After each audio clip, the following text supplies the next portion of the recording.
ఏపీలో అంగన్వాడీ సిబ్బందికి జీతాలు పెంచడం జరిగింది. అయితే అంగన్వాడీ సిబ్బంది జీతాల పెంపుకు గ్రీన్ సిగ్నల్ ఇచ్చారు. అక్కడ మంత్రి మాట్లాడడం జరుగుతుంది. ఇప్పుడు లైవ్ లో చూద్దాం మనం. స్టేట్ షేర్ కలిపి 4200 రూపాయలు ఇస్తున్నాం మనం. అదేవిధంగా మినీ అంగన్వాడీ వర్కర్స్కి government of India state share కలిపి 2950 రూపాయలు ఇస్తున్నామండి. అదేవిధంగా అంగన్వాడీ హెల్పర్స్కి 2200 రూపాయలు ఇస్తున్నాం. దానికి ప్రజెంట్ మనకి పర్ యానం 406 కోట్లు అవుతుందండి ప్రస్తుత తరుణంలో ఈ శాలరీస్కి అన్నీ కలిపి. ఇప్పుడు మనము 7100 రూపాయలు పెంచే విధంగా క్యాబినెట్ సబ్ కమిటీకి రికమెండ్ చేయడం జరిగింది. మరి దీనికి మనకి 317 కోట్ల రూపాయలు కొత్తగా పెంచిన శాలరీస్కి భారం పడుతుంది.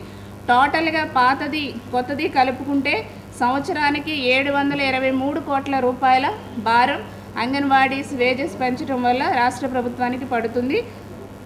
మరి గౌరవ సీఎం గారు వచ్చిన వెంటనే కూడా దృష్టికి తీసుకెళ్ళి క్యాబినెట్ సబ్ కమిటీలో పెట్టి త్వరగా అమలు చేసే విధంగా మేము కృషి చేస్తామని తెలియజేస్తున్నాం. అదేవిధంగా చూస్తే వీళ్ళకి పని భారం కూడా చాలా ఎక్కువ అవుతుందని చెప్పారండి.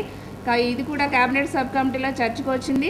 సో డెఫినెట్గా వాళ్ళకి చేసే పని తప్ప ఇంకే పని అప్పగించకుండా చర్యలు తీసుకోవాలనేసి ఎలక్షన్ కమిషన్ కూడా చెప్దామనేసి గౌరవ యనమల రామకృష్ణుడు సార్ చెప్పారు. అదేవిధంగా అదే లెటరు అందరికీ కలెక్టర్స్కి అందరికి కూడా పంపిద్దామని కూడా క్యాబినెట్ సబ్ కమిటీ తీర్మానం చేయడం జరిగింది.